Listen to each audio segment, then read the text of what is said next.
नमस्कार, आप देख रहे हैं बोले भारत यूपी की बात। मनीष के साथ में आपका बहुत स्वागत है। तो प्रदेश में एक और एक्सप्रेसवे का उद्घाटन हो गया है। लखनऊ से कानपुर और कानपुर से लखनऊ आने जाने वाले लोगों के लिए बहुत हुज्जत हुआ करती थी। 80 किलोमीटर के लगभग की दूरी 2 से 3 घंटों के बीच तय करना पड़ता था, लेकिन अब लखनऊ कानपुर एक्सप्रेसवे के खुल जाने से 45 मिनट के भीतर आप लखनऊ से कानपुर और कानपुर से लखनऊ पहुंच सकते हैं। National highway authority of India का ये एक्सप्रेसवे है जो 63 किलोमीटर लंबा है और लगभग 47-4800 करोड़ रुपए इस 63 किलोमीटर के एक्सप्रेसवे के बनाने पर खर्च हुए हैं। तो आज बात यूपी के एक्सप्रेसवेज पे और एक्सप्रेसवेज के निर्माण में सरकारें क्यों इतना बढ़ चढ़ कर आगे चल रही हैं। क्या वाकई में कनेक्टिविटी ही इंसान की मूल ज़रूरत है? और कनेक्टिविटी के बारे में कहा जाता है कि इन एक्सप्रेसवेज के बन जाने से बहुत इकोनॉमिक डेवलपमेंट होगा। उसमें कितनी सच्चाई है, क्या फ़र्क पड़ा? तो इसलिए आज एक्सप्रेसवेज की बात। सबसे पहले तो यही जानने की कोशिश करते हैं कि आखिर इस तरीके की सड़कों को एक्सप्रेसवे क्यों बोलते हैं। हमारे पास नेशनल हाईवे की तमाम सड़कें हैं, जिसमें जीटी रोड और अन्य नेशनल हाईवे की सड़कें हैं, दूसरी स्टेट हाईवेज़ हैं, लेकिन इनको एक्सप्रेसवेज क्यों बोला जाता है? इस बारे में हमने यूपीडा के चीफ इंजीनियर से लंबी बातचीत करके समझने की कोशिश की, तो उन्होंने 2-3 फ़र्क बताए जिसकी वजह से ये सड़कें बाकी अन्य सड़कों की तुलना में अलग होती हैं। एक्सप्रेसवेज इन्हें तो इसलिए कहा जाता है क्योंकि इन पर कहीं से भी किसी भी कस्बे की सड़क आके मिलती नहीं है। ये 2 शहरों के बीच की एक डेडिकेटेड हाई स्पीड रोड होती है। जहां निर्माण कंपनी को ज़रूरत लगती है वहीं पर उस पर चढ़ने और उतरने की सुविधा मिलती है। अभी आप जीटी रोड देख लीजिए, किसी भी कस्बे से होकर जीटी रोड यदि गुजर रही है तो कहीं से भी कोई उस पर चढ़ सकता है, उससे उतर सकता है, यानी कनेक्टिंग रोड उसमें बहुत सारी होती हैं। और जो कनेक्टिंग रोड्स होती भी हैं उनको बहुत सलीके से एक्सप्रेसवे से यानी सड़क से कनेक्ट किया जाता है। मूल अंतर तो यही है और इसीलिए इन्हें एक्सप्रेसवेज कहा जाता है। अब एक और शब्द आप बार बार सुनते होंगे, ग्रीन फील्ड एक्सप्रेसवे। नाम सुन के ऐसा लगता है कि बहुत हरी भरी ये सड़कें होंगी, आसपास बहुत पेड़ होंगे, दोनों तरफ घना जंगल होगा, लेकिन ऐसा कुछ नहीं है। यदि सड़क की इंजीनियरिंग में ग्रीन फील्ड का मतलब समझने की कोशिश करें तो इसका मतलब ऐसी सड़क जहां पहले से कोई सड़क नहीं थी और कृत्रिम रूप से या आर्टिफिशियल तरीके से जमीन के अलाइनमेंट के हिसाब से सड़क का निर्माण किया गया, इसलिए इसे ग्रीन फील्ड एक्सप्रेसवे कहा जाता है। ब्राउन फील्ड एक्सप्रेसवे भी होते हैं, लेकिन ब्राउन फील्ड एक्सप्रेसवेज वो होते हैं जब पुरानी सड़कों को ही आप डेवलप कर देते हैं, उनको हाई स्पीड में कन्वर्ट कर देते हैं, एक्सप्रेसवे का रूप दे देते हैं, तो वो ब्राउन फील्ड कहलाती हैं। लेकिन ग्रीन फील्ड एक्सप्रेसवे का मतलब कि जिन 2 शहरों के बीच या जहां से वो सड़क गुजर रही है उसके बारे में कभी सोचा भी नहीं गया होगा कि यहां से सड़क भी गुजर सकती है, यानी पूरी तरीके से नई ज्योग्राफिकल कंडीशन, नई ज्योग्राफी, नए टेरेन में उस सड़क का निर्माण किया गया है, इसलिए उसको ग्रीन फील्ड बोला जाता है। खास बात यह भी है कि इस तरीके के एक्सप्रेसवेज में कहीं भी ब्लाइंड स्पॉट नहीं होता है और घुमाव भी ऐसा होता है जिससे ड्राइवर को ये अंदाजा भी नहीं होता कि अब सड़क मुड़ रही है। तो स्मूथनेस की बात करें तो ये सारे फैक्टर्स हैं जिनकी वजह से एक्सप्रेसवेज बाकी अन्य सड़कों से अलग होते हैं। अब आइए बात कर लेते हैं कि उत्तर प्रदेश में कितने एक्सप्रेसवेज संचालित हैं और कितने बन रहे हैं। देखिए, सबसे पहला एक्सप्रेसवे उत्तर प्रदेश में आया यमुना एक्सप्रेसवे, जो कि नोएडा से आगरा को जिसने कनेक्ट किया। मायावती तब मुख्यमंत्री थी जब इसका निर्माण शुरू हुआ था। उसके बाद अखिलेश यादव की जब सरकार आई तब आगरा लखनऊ एक्सप्रेसवे बना। इसके बाद योगी सरकार में एक्सप्रेसवेज की झड़ी लग गई है। पहले पूर्वांचल एक्सप्रेसवे बना जो कि लखनऊ को गाजीपुर से कनेक्ट करता है। इसके बाद गंगा एक्सप्रेसवे जो कि मेरठ से प्रयागराज को जोड़ता है। गोरखपुर लिंक एक्सप्रेसवे जो गोरखपुर को पूर्वांचल एक्सप्रेसवे से जोड़ता है आजमगढ़ के पास, यानी गोरखपुर से लखनऊ आना हो तो आप आजमगढ़ के पास पूर्वांचल एक्सप्रेसवे पे चढ़िए और बिल्कुल धाए से लखनऊ पहुंच जाइए। इसके अलावा बुंदेलखंड एक्सप्रेसवे जो कि चित्रकूट से सड़क शुरू होती है और इटावा में आकर आगरा लखनऊ, लखनऊ आगरा एक्सप्रेसवे में मिल जाती है, तो चित्रकूट से दिल्ली के बीच की भी दूरी बहुत कम हो गई। इसके अलावा छोटे छोटे एक्सप्रेसवेज भी हैं, जैसे Noida, greater Noida expressway, Meerut Delhi expressway, और एक एक्सप्रेसवे है जो यूपी में तो पूरा नहीं है लेकिन यूपी का एक बड़ा हिस्सा उसमें समाहित है, दिल्ली से देहरादून का एक्सप्रेसवे। अब इन सारे एक्सप्रेसवेज तो संचालित है, लेकिन बहुत सारे ऐसे प्रोजेक्ट्स हैं जिन पर उत्तर प्रदेश गवर्नमेंट काम कर रही है और यूपीडा उन एक्सप्रेसवेज को बनाने की दिशा में बहुत तेजी से आगे बढ़ रहा है। आप इन नामों को देखिए, इनमें ज़्यादातर लिंक एक्सप्रेसवे हैं जो कि अभी पाइपलाइन में चल रहे हैं और बहुत जल्दी ये बन के आपके सामने भी आ जाएंगे। इनमें चित्रकूट लिंक एक्सप्रेसवे है, जेवर लिंक एक्सप्रेसवे है, फर्रुखाबाद लिंक एक्सप्रेसवे है, लखनऊ लिंक एक्सप्रेसवे है, बिंध एक्सप्रेसवे है, बिंध पूर्वांचल लिंक एक्सप्रेसवे है, झांसी लिंक एक्सप्रेसवे है, चित्रकूट रीवा लिंक एक्सप्रेसवे है और मेरठ हरिद्वार लिंक एक्सप्रेसवे है। ये सब यूपीडा के ऑनगोइंग प्रोजेक्ट्स हैं।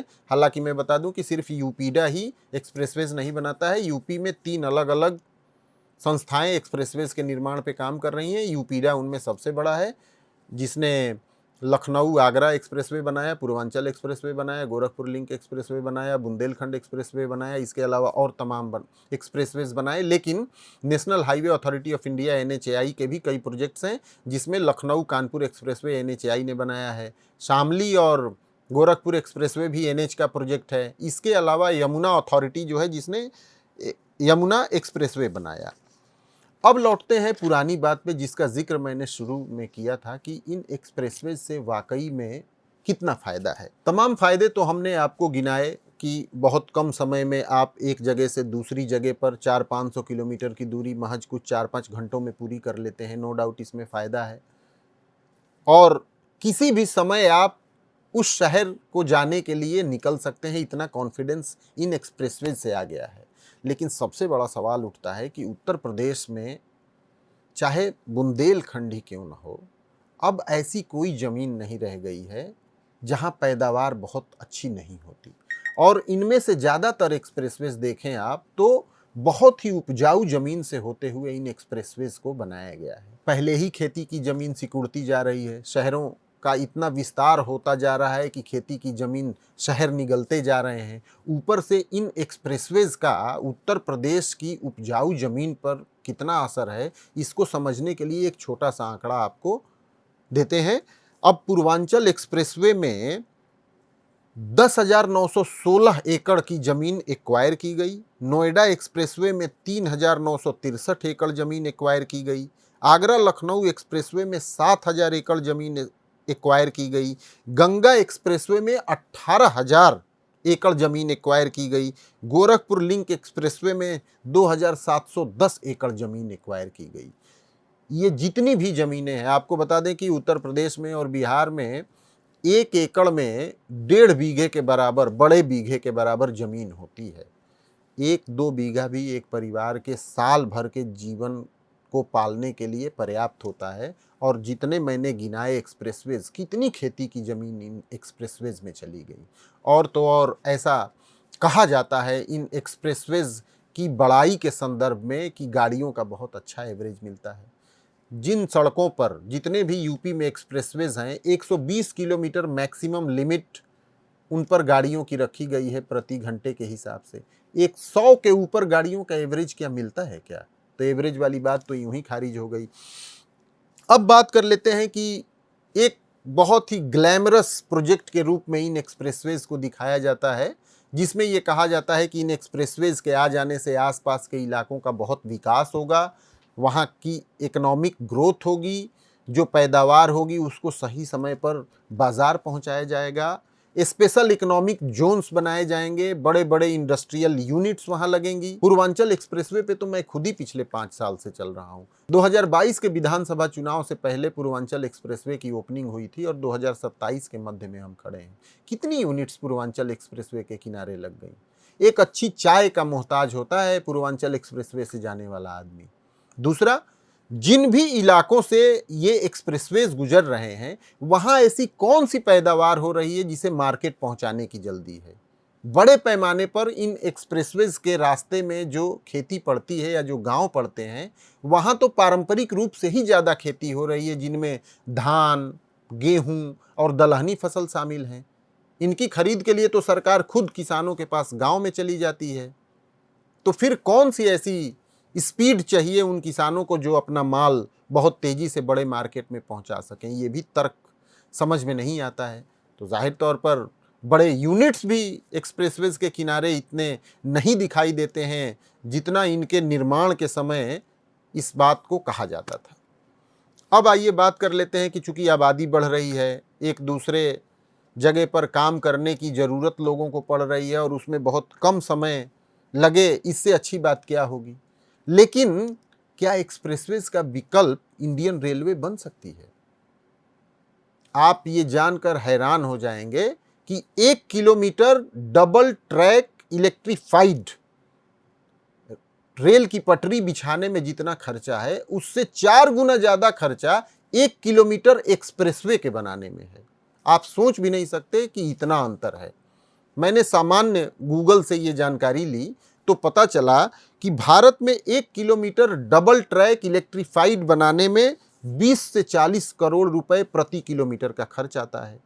वहीं अभी हाल में ही खुले गंगा एक्सप्रेसवे की बात करें तो गंगा एक्सप्रेसवे के 1 किलोमीटर को बनाने में 61 करोड़ रुपया खर्च हुआ है। अंदाजा लगाइए। और कानपुर लखनऊ एक्सप्रेसवे जो 63 किलोमीटर लंबा है और जिसमें 4700 करोड़ रुपए खर्च हो गए हैं, इसके 1 किलोमीटर के निर्माण में तो 74 करोड़ रुपया खर्च हुआ है। यानी 1 kilometre double track electrified rail पटरी बिछाने में 20 से 40 करोड़ खर्च हो रहा है और 1 किलोमीटर एक्सप्रेसवे बनाने में 60 से ऊपर खर्च हो रहा है। लेकिन आपने कभी सुना है कि सरकारें इंडियन रेलवे के विकास में इतना काम कर रही हो, नई नई पटरियां बिछाई जा रही हों? इलेक्ट्रिक इंजन से प्रदूषण का भी बहुत खतरा नहीं रह जाता। लेकिन इन एक्सप्रेसवेज पे फर्राटा भरती हुई गाड़ियों का धुआं आसपास के इलाके या पूरे एज ए होल वातावरण को देखें तो क्या फायदेमंद है क्या? लेकिन एक्सप्रेसवेज का एक शौक चल पड़ा है या एक बीमारी चल पड़ी है, जो कुछ भी कह लीजिए। तो ये रही एक्सप्रेसवेज की पूरी कहानी। देखते हैं कि उत्तर प्रदेश में और कौन कौन से एक्सप्रेसवेज के मामले में रिकॉर्ड बनते हैं, क्योंकि एक रिकॉर्ड तो यूपी के नाम है ही कि पूरे देश भर में जितना एक्सप्रेसवेज का नेटवर्क है उसका 60% अकेले उत्तर प्रदेश में या तो संचालित है या उस पर काम चल रहा है। 1500 किलोमीटर से कहीं ज़्यादा एक्सप्रेसवेज की लंबाई उत्तर प्रदेश में 2029 तक हो जाएगी और अभी उसके बहुत करीब है। तो जाहिर सी बात है, किसी भी प्रोजेक्ट के कुछ फायदे होते हैं तो उसके बहुत सारे नुकसान भी होते हैं। टोल दरों की तो मैंने बात की ही नहीं कि इन एक्सप्रेसवेज पे टोल क्या लग रहा है, वो तो आपके ईंधन के खर्च के इतर है। पूर्वांचल एक्सप्रेसवे पे एक फेरे का किराया लखनऊ से गाजीपुर तक का 700 रुपये है और इसी के आसपास दूसरे एक्सप्रेसवेज का भी किराया है। मसलन पूर्वांचल एक्सप्रेसवे पे लखनऊ से गाजीपुर तक का किराया टोल का 700 रुपये है। वहीं आगरा लखनऊ एक्सप्रेसवे पे 675 है। ये मैं बात कर रहा हूँ छोटी गाड़ियों का, कारों का, जिससे ज़्यादातर लोग ट्रैवल करते हैं। इसके अलावा यदि बुंदेलखंड एक्सप्रेसवे की बात करें तो यहाँ 635 रुपये है। गोरखपुर लिंक एक्सप्रेसवे पे एक फेरे का 295 रुपये आपको भरना पड़ता है। तो एक्सप्रेसवेज के बहुत सारे फ़ायदे हैं। ये आपको हिम्मत देते हैं कि आप एक शहर से दूसरे शहर 500 किलोमीटर, 1000 किलोमीटर, 400 किलोमीटर जाना हो तो समय के किसी भी पहर में आप उस जगह को निकलने के लिए तैयार हो जाते हैं, क्योंकि आपको समय कम लगता है और आरामदायक यात्रा तो है ही है। लेकिन उसके साथ साथ मैंने जो पहलू गिनाए उससे भी मुंह नहीं मोड़ा जाना चाहिए। यूपी की बात मनीष के साथ में आप मेरे साथ इस एपिसोड में बने रहे, इसके लिए आपका बहुत धन्यवाद। एक और एपिसोड में हम साथ होंगे, तब तक के लिए दीजिए इजाज़त। नमस्कार।